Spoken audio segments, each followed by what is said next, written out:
Hi all, எல்லோரும் எப்படி இருக்கிறீங்க?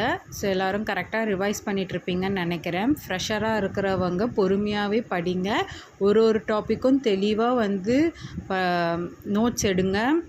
நிறைய யூடியூப் சேனலில் வந்து கிளாஸஸ் ப்ரொவைட் பண்ணுறாங்க. தமிழ் மீடியம் அண்ட் இங்கிலீஷ் மீடியமுக்கு செப்பரேட்டாகவும் இருக்குது. புரியாதவங்க தமிழ் மீடியம் வீடியோ பாருங்கள், இன்னும் கொஞ்சம் தெளிவாக நம்மளுக்கு புரியும். டைம் வேஸ்ட் பண்ணாதீங்க. அண்ட் 2-3 இயர்ஸ் ப்ரிப்பேர் பண்ணிகிட்ருக்கிற ஆஸ்பிரண்ட்டாக இருக்கிறவங்க டெய்லி படிங்க. இன்றைக்கி ஒரு நாள் தானே, இன்னும் இவ்வளோ டேஸ் இருக்கிறதுன்னு இருக்காதீங்க. டைம் ஸ்பீடாக போயிடும். ஜான்வரி முடிஞ்சு ஃபெப் வந்துடுச்சு.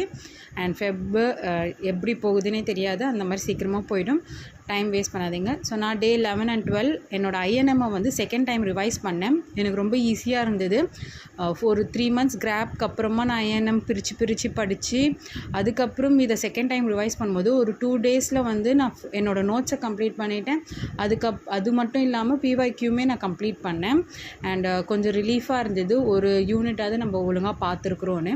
அண்ட் இப்போ வந்து நான் சைட் பை சைட் பாலிட்டியும் ஸ்டார்ட் பண்ணதுனால இன்றைக்கி வந்து டே 13ல் நான் union state and union territory பார்த்தேன். அதுக்கு உண்டான பிஒய்க்யூவும் பார்த்தேன் அண்ட் சிட்டிசன்ஷிப் பார்த்தேன். இதெல்லாம் வந்து நான் எடுத்த நோட்ஸ் வந்து 2 pages தான் இருக்கும் என்னோடய நோட்ஸே. அதனால எனக்கு ரொம்ப ஈஸியாக இருந்தது. அண்ட் இதை தொடர்ந்து கொஞ்சம் டாபிக்ஸ் படிச்சுட்டு அதுக்கப்புறம் லக்ஷ்மிகாந்தில் திரும்ப படிக்கலான்னு இருக்கிறேன். அண்ட் ஸ்டாண்டர்ட் புக் படித்தா மட்டும்தான் நம்மளால் இன்னும் கொஞ்சம் எக்ஸ்ட்ரா மார்க் ஸ்கோர் பண்ண முடியும். All the best. Time waste பண்ணாதீங்க. Continue studying.